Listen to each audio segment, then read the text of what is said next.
ದೇವಸ್ಥಾನ ಸ್ಥಾಪನೆಗೊಂಡು ಕೆಲವು ದಿನಗಳಾಗಿವೆ ಅಷ್ಟೇ. ಆದರೆ ಈ ದೇವಸ್ಥಾನಕ್ಕೆ ಸಾಮಾನ್ಯ ಜನರಿಗಿಂತ ಸೆಲೆಬ್ರಿಟಿಗಳೇ ಜಾಸ್ತಿ ಭೇಟಿ ಕೊಟ್ಟು ಮಹಾದೇವನ ದರ್ಶನವನ್ನ ಪಡೆಯುತ್ತಿದ್ದಾರೆ. 13ನೇ ಜ್ಯೋತಿರ್ಲಿಂಗ ಎನ್ನುವ ಹಿರಿಮೆಗೆ ಪಾತ್ರವಾದ ಈ ಶಿವಾಲಯದ ಇತಿಹಾಸ ಪವಾಡವನ್ನು ಕೇಳಿದರೆ ಖಂಡಿತ ನಿಮಗೆ ಅಚ್ಚರಿಯಾಗುತ್ತದೆ.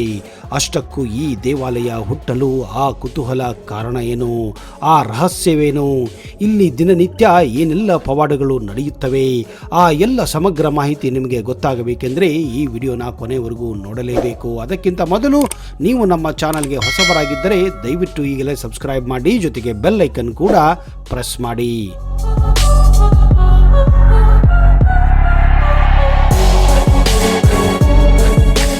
ನಮಸ್ಕಾರ ಸ್ನೇಹಿತರೆ, ನಿಮಗೆಲ್ಲ ಆತ್ಮೀಯ ಹಾಗೂ ಅದ್ದೂರಿ ಸ್ವಾಗತ. ಹೆಚ್ಚು ಭಕ್ತಾದಿಗಳನ್ನು ಹೊಂದಿರುವ ದೇವರು ಮತ್ತು ದೇವತೆಗಳಲ್ಲಿ ಶಿವನು ಪ್ರಮುಖನು. ಶಿವನನ್ನು ಭಕ್ತರು ಶೀಘ್ರದಲ್ಲೇ ವರವನ್ನು ನೀಡುವ ದೇವರು ಎಂದು ಪರಿಗಣಿಸುತ್ತಾರೆ. ಶಿವನ ಪೂಜೆಯಿಂದ ಭಕ್ತರ ಸಕಲ ಸಂಕಷ್ಟಗಳು, ಸಕಲ ಸಮಸ್ಯೆಗಳು ದೂರಾಗುತ್ತವೆ ಎನ್ನುವ ನಂಬಿಕೆ ಇದೆ. ನಮ್ಮ ಸುತ್ತಮುತ್ತ ಸಾವಿರಾರು ಶಿವಾಲಯಗಳನ್ನು ನಾವು ನೋಡಬಹುದು. ಒಂದಕ್ಕಿಂತ ಒಂದು ಶಿವಾಲಯಗಳು ಹೆಚ್ಚಿನ ಮಹತ್ವವನ್ನು ಪಡೆದುಕೊಂಡಿವೆ. ಹಾಗೂ ಕೆಲ ಶಿವ ದೇವಾಲಯಗಳು ತನ್ನಲ್ಲಿ ಇಂದಿಗೂ ಭೇದಿಸಲಾಗದ ರಹಸ್ಯಗಳನ್ನು ಹೊಂದಿವೆ.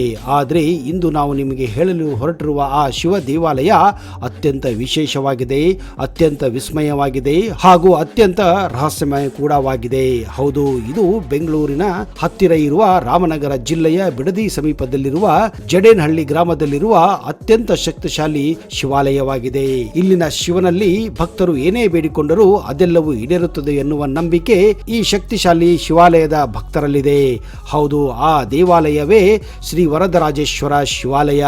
ಶ್ರೀ ನಾರಾಯಣ ರೆಡ್ಡಿ ಗುರುಗಳು ಈ ದೇವಾಲಯದ ಮೂಲ ಸಂಸ್ಥಾಪಕರು. ಗುರುಗಳು ಮಹಾದೇವನ ಮಹಾನ್ ಭಕ್ತರು.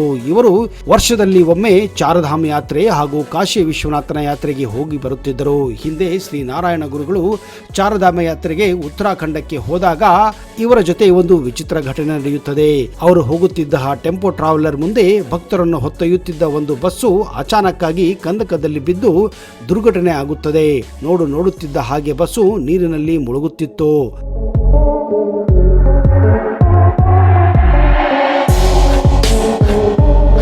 ಅಲ್ಲಿದ್ದ ಸುತ್ತಮುತ್ತಲಿನ ಜನರು ಹಾಗೂ ಟೆಂಪೋ ಟ್ರಾವೆಲ್ನಲ್ಲಿ ಕುಳಿತಂತಹ ಡ್ರೈವರ್ ಹಾಗೂ ಬೇರೆ ಪ್ರಯಾಣಿಕರು ಆ ಬಸ್ಸಿನಲ್ಲಿ ಇದ್ದ ಎಲ್ಲ ಪ್ರಯಾಣಿಕರು ಉಳಿಯುವುದಿಲ್ಲ ಅನ್ನುವ ಮಟ್ಟಿಗೆ ತೋರುತ್ತಿತ್ತು. ಆದರೆ ಪವಾಡ ಎಂಬಂತೆ ಆ ಬಸ್ಸು ಮುಳುಗುವ ಬದಲು ತೇಲಲು ಪ್ರಾರಂಭಿಸಿತ್ತು. ಅಷ್ಟೊತ್ತಿಗೆ ಅಲ್ಲಿಯೇ ಇದ್ದಂತಹ ಕೆಲವು ಯುವಕರು, ಭಾರತೀಯ ಸೇನೆಯಲ್ಲಿ ಕೆಲಸ ಮಾಡುತ್ತಿದ್ದ ಜವಾನರು ಹಾಗೂ ಜನಸಾಮಾನ್ಯರು ಒಟ್ಟಾಗಿ ಸೇರಿ ಆ ಬಸ್ ಅನ್ನ ವಾಪಸ್ಸು ದಡಕ್ಕೆ ತರುವುದರಲ್ಲಿ ಯಶಸ್ವಿಯಾಗಿದ್ದರು.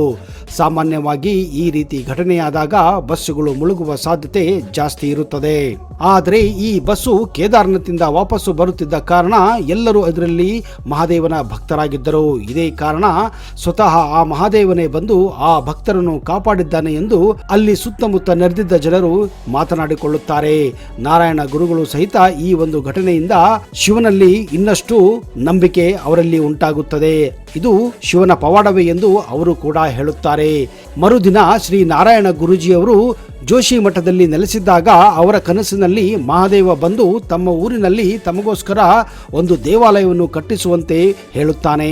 ಈ ಬೆಳಗ್ಗೆ ಎದ್ದಾಗ ನಿಜಕ್ಕೂ ಗುರುಗಳಿಗೆ ವಿಚಿತ್ರ ಅನಿಸಿತ್ತು.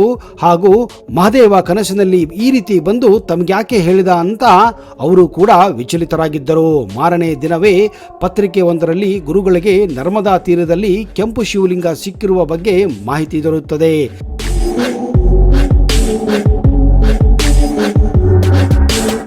ಕನಸಿನಲ್ಲಿ ನಡೆದ ಘಟನೆಯನ್ನ ಕುಟುಂಬದ ಸದಸ್ಯರಿಗೆ ತಿಳಿಸಿ ಅದಾದ ಒಂದು ವಾರಕ್ಕೆ ನರ್ಮದಾ ತೀರದಲ್ಲಿ ದೊರೆತ ಕೆಂಪು ಶಿವಲಿಂಗವನ್ನ ಬಿಡದಿಯ ಸಮೀಪದಲ್ಲಿರುವ ಜಡೇನಹಳ್ಳಿ ಗ್ರಾಮದಲ್ಲಿ ಎಲ್ಲಾ ವಿಧಿವಿಧಾನಗಳಂತೆ ಕೆಂಪು ಶಿವಲಿಂಗವನ್ನ ಪ್ರತಿಷ್ಠಾಪನೆ ಮಾಡಿ ಆ ದೇವಾಲಯಕ್ಕೆ ಶ್ರೀ ವರದರಾಜೇಶ್ವರ ಶಿವಾಲಯ ಎಂದು ನಾಮಕರಣ ಮಾಡಲಾಗುತ್ತದೆ.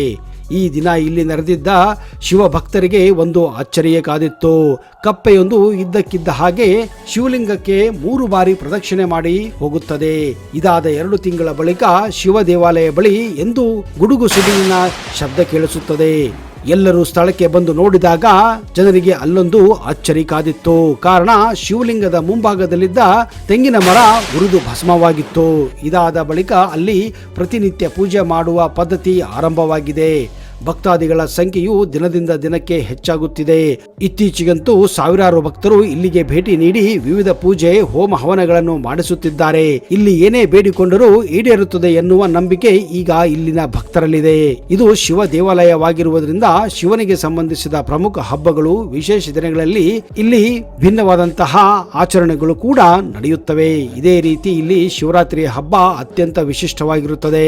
ಇದೇ ದಿನ ಮಧ್ಯರಾತ್ರಿ ಸುಮಾರು 2 ಗಂಟೆ ಸುಮಾರಿಗೆ 5,000 ಅಗೋರಿಗಳಿಗೆ ಗುರುಗಳಾಗಿರುವ ಶ್ರೀ ಶ್ರೀ ಶ್ರೀ ಕೈಲಾಸಪುರಿ ಮಹಾ ಅಗೋರಿ ಗುರುಗಳು ಇದ್ದಕ್ಕಿದ್ದಂತೆ ಭೇಟಿ ನೀಡಿ ಇಲ್ಲಿನ ಶಿವಲಿಂಗಕ್ಕೆ ಪ್ರದಕ್ಷಿಣೆ ಹಾಕಿ ಮುಂದಿನ ದಿನಗಳಲ್ಲಿ ಈ ಶಿವ ದೇವಾಲಯ 13ನೇ ಜ್ಯೋತಿರ್ಲಿಂಗ ಆಗುವ ಮಟ್ಟಿಗೆ ಬೆಳೆಯುತ್ತದೆ ಎಂದು ಅವರು ಹೇಳಿದ್ದರು.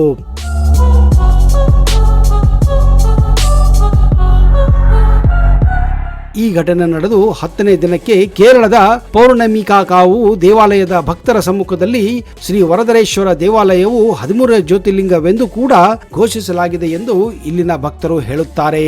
ಈ ದೇವಾಲಯದಲ್ಲಿ ಬೂದಗುಂಬಳಕಾಯಿ ದೀಪ ಮತ್ತು ನಿಂಬೆಹಣ್ಣಿನ ದೀಪವನ್ನು ಹಚ್ಚಿದರೆ ನಿಮ್ಮ ಹರಕೆಗಳು ಈಡೇರುತ್ತವೆ ಅನ್ನುವ ನಂಬಿಕೆ ಇಲ್ಲಿನ ಭಕ್ತ ಮಂಡಳಿಯಲ್ಲಿದೆ.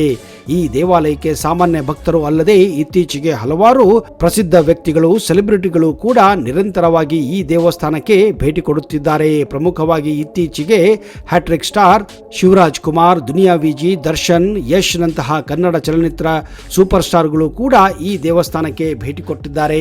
ಅಷ್ಟೇ ಅಲ್ಲದೆ ರಾಜಕೀಯ ವ್ಯಕ್ತಿಗಳಾದಂತಹ BS Yediyurappa, R Ashok, DK Shivakumar, Kumaraswamy, Siddaramaiah ಕೂಡ ಈ ದೇವಸ್ಥಾನಕ್ಕೆ ಭೇಟಿ ಕೊಟ್ಟು ಮಹಾದೇವನ ಆಶೀರ್ವಾದವನ್ನು ಕೂಡ ಪಡೆದಿದ್ದಾರೆ. ಈ ದೇವಸ್ಥಾನದಲ್ಲಿ ನಿಮ್ಮ ಜೀವನದಲ್ಲಿ, ನಿಮ್ಮ ಭವಿಷ್ಯದಲ್ಲಿ ನಡೆಯುವ ವಿಷಯದ ಬಗ್ಗೆ ನಿಖರವಾದ ಮಾಹಿತಿ ದೊರೆಯುತ್ತದೆಯಂತೆ. ಮನಸಾರೆ ಈ ದೇವರನ್ನು ಬೇಡಿಕೊಂಡರೆ ನಿಮ್ಮೆಲ್ಲ ಆಸೆ ಆಕಾಂಕ್ಷೆಗಳು ಈಡೇರುತ್ತವೆ ಎಂದು ಇಲ್ಲಿನ ಭಕ್ತರು ಸ್ವತಃ ನುಡಿಯುತ್ತಾರೆ. ಪ್ರತಿದಿನ ವಿಶೇಷ ಅಲಂಕಾರದೊಂದಿಗೆ ಇಲ್ಲಿ ಪೂಜೆ ನಡೆಯುತ್ತದೆ. ಪ್ರತಿದಿನ ಕೂಷ್ಮಾಂಡ ಆರತಿ, ಅಮಾವಾಸ್ಯೆ ಮತ್ತು ಹುಣ್ಣಿಮೆಯ ದಿನ ವಿಶೇಷ ಅಲಂಕಾರ, ಪೂಜೆ ಹಾಗೂ ಸಾಮೂಹಿಕ ಪ್ರತ್ಯಂಗಿರ ಹೋಮ ಕೂಡ ಇಲ್ಲಿ ನಡೆಯುತ್ತದೆ. ಭಕ್ತಾದಿಗಳಿಗೆ ಪ್ರಸಾದ ವಿನಿಯೋಗ ನಡೆಯುತ್ತದೆ.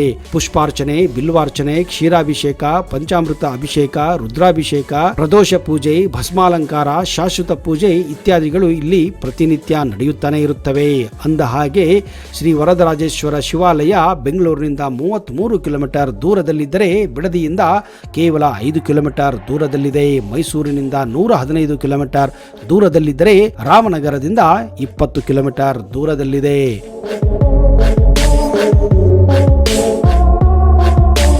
ಸ್ನೇಹಿತರೆ, ನೀವು ಬೆಂಗಳೂರು, ರಾಮನಗರ, ಮೈಸೂರು, ಬಿಡದಿ ಹತ್ತಿರ ಇದ್ದರೆ ತಪ್ಪದೆ ಈ ಶಿವಾಲಯಕ್ಕೆ ಭೇಟಿ ಕೊಟ್ಟು ಆ ಶಿವನ ಆಶೀರ್ವಾದವನ್ನು ಪಡೆದು ಪುನೀತರಾಗಿರಿ ಎಂದು ನಾವು ಕೂಡ ಹೇಳಲು ಬಯಸುತ್ತೇವೆ. ಒಂದು ವೇಳೆ ನಿಮಗೆ ಈ ವಿಡಿಯೋ ಇಷ್ಟ ಆದಲ್ಲಿ ಹರ್ ಹರ್ ಮಹಾದೇವ್ ಎಂದು ಕಮೆಂಟ್ ಬಾಕ್ಸ್ ಅಲ್ಲಿ ಹಾಕಿ. ಅಲ್ಲಿಯವರೆಗೆ ಜೈ ಹಿಂದ್, ಜೈ ಕರ್ನಾಟಕ, ನಿಮಗೆಲ್ಲ ಶುಭವಾಗಲಿ.